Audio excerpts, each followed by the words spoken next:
The man was once again tied to the table, and the two beauties beside him were none other than Dama and Lily, who had been brutally abused by him 3 days ago. Now the tables had turned, and Dama and Lily wanted this scum to pay the price and experience double the suffering they had endured before. Without much ado, they took out a spiked bat and showed no mercy as they forcefully thrust it into his body, creating a scene of laughter. That echoed far and wide. The events leading up to this had started a few days ago. Dama visited her friend Lil's house to discuss their travel plans to New York in a month. They were short on money, so they took up a part-time job at a distant farm to save up for the trip. Lil's uncle, Folo, who happened to be an FBI agent, offered to drive them there. However, he had a task at hand that day and had to leave them in a small town along the way. Before departing, he asked them to text him with a secret code to ensure their safety. They had agreed to use words starting with certain letters each day, adding an extra layer of security to avoid revealing the code to potential threats. On the first day, they were using words starting with the letter A, and Apple would be used the next day. The precautions were necessary to prevent the code from being discovered in case their phones fell into the wrong hands. Despite feeling a bit paranoid, the lead was used to such precautions. The two girls followed the instructions and sent the messages. But little did they know that danger was lurking ahead. Little Ming and the Ming happened to be at the same restaurant they visited, and upon seeing attractive girls, they decided to join them for a chat. Thinking the town was filled with elderly folks, they were surprised to meet two handsome guys, like Little Ming and the Ming. The four of them ended up chatting together at a table for singles who hit it off immediately. Upon learning that Dama and Lil were heading to the farm by public transport, Little Ming quickly offered to drive them there with no objections. One thing led to another, and the four of them ended up in Little Ming's car, enjoying the breeze while driving in the cold, rainy weather. However, as they continued driving, Dama felt something was off, that they trusted Little Ming, thinking he knew a shortcut as a local. They eventually stopped in front of a small house, which turned out to be Lil Ming and the Ming's home. Dama had a bad feeling about this sudden change, of course. How could they be brought home by two strangers they had known for less than 2 hours? Dama and Lily got anxious and tried to contact Folo, Lil's uncle, but the elderly lady who out of the house dispelled their concerns. She was Little Ming and the Ming's mother, and her warm and kind demeanor reassured the girls. They thought they were safe, but they couldn't have been more wrong. As they ate some cookies, the lady offered Dama and Lily suddenly felt dizzy and disoriented. They had been drugged. The next thing they knew, they were in the middle of nowhere, locked inside a large container, helplessly trapped. All they could do was shout for help. It was at this moment that Little Ming approached them with a gun, revealing his true intentions. He and Ming ran a shady club and needed 2 new girls as technicians. Little Ming turned into a vicious and threatening man, forcing Dama and Lily to use their bodies to make moan. Why for them, with guns pointed at them. Unable to resist, Dama and Lily had to comply and take one step at a time, trying to survive and plan their escape. The situation escalated further when a man named Xiao Chang took charge.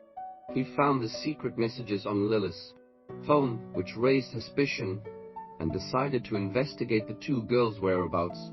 Later, Xiao Chang found the Ming's home, but arrived too late to save him. He was already dead. Xiao Chang was the sheriff of the town, and he was determined to unravel the truth. However, the local sheriff, Big Pang, was involved in the whole affair. When he learned that Xiao Chang was digging deep, he decided to flee and take control of Hobio. With witness to everything, with his involvement exposed, Big Pang tied up Hobio in a secret hideout. However, Little Ming and the Ming's mother got the better of him, and he ended up dead. Dama and Lily seized the opportunity at Big Pang's police car, intending to leave the town for good.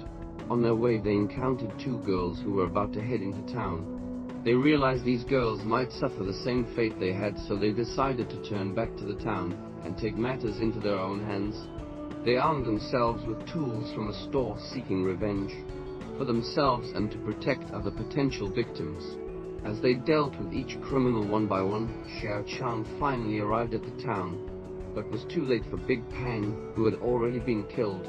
He continued to investigate and managed to expose the fake priest in the town, who was also involved in the crimes. In the end, Dama and Lily managed to escape and proceeded with their travel plans to New York. The story of this Canadian revenge film concluded with a full circle of justice, where they returned the pain inflicted upon them, and finally brought peace to the town. Jackie stayed the course throughout the 45-minute ceremony while the groom was in tears. After the ceremony, the young woman shared a dance with her fiancé.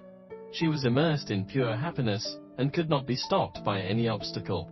Jackie began the wedding dance with determination. She spent most of the 5-hour reception on her feet, wooing guests.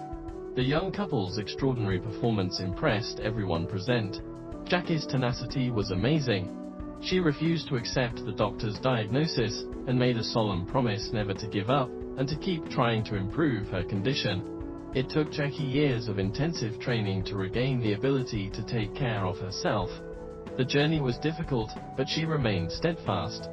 Finally, on one of the happiest days of her life, she decided to show off her hard-earned achievements. Jackie's efforts are not only for herself, but also because of her endless love for Andrew. She openly admits that she wouldn't have made it this far without his consistent support. He has been her greatest source of motivation throughout this difficult journey. She could hardly believe her luck. Life took her down an unexpected path. Although everything seemed almost perfect, Jackie and Andrew still felt a void in their lives. Being with Andrew is a dream come true. The couple purchased their ideal four-bedroom home in a secure neighborhood, fulfilling their long-held wish. They bought the house to raise their children and fulfill Jackie's burning desire to become a mother. But the right time never seemed to come. Then Andrew came up with an interesting idea. Andrew agreed that while they longed to have children, they weren't quite ready to be parents. Therefore, he recommends adopting a puppy from a local animal shelter first to explore their readiness for parenting responsibilities. Jackie was very receptive to the idea, and they began to discuss which breed to choose.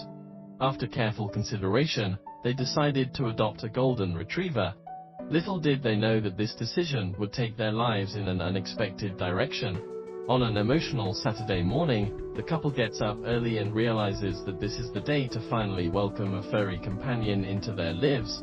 Jackie contacted all the local animal shelters, anxiously asking if there were any golden retriever puppies, and luckily they found one available for adoption. They come to the animal shelter, and immediately fall in love with a beautiful girl named Mercy. Her outgoing personality and expressive eyes instantly captured their hearts. Jackie carefully filled out all the necessary paperwork, and then they went home together, completely unaware of the profound impact Mercy would soon have on their lives. Macy quickly adjusted to her new home, and within weeks had Andrew and Jackie falling in love with her. She was sweet and funny, and they knew they had made the right choice. She even got into the habit of waiting at the door every day to greet them after long office hours. They liked that. One afternoon, however, Messi did not take his usual place at the door, upsetting them. Andrew went home earlier than usual, eagerly looking forward to seeing his beloved puppy. But when he walked into the room, Messi was gone. He called her name, but she was nowhere to be seen. Worried, he immediately called Jackie's number, but her cell phone was turned off. He hurried to the car, hoping to find Macy in case she accidentally ran out. His heart was pounding and he couldn't believe it was happening.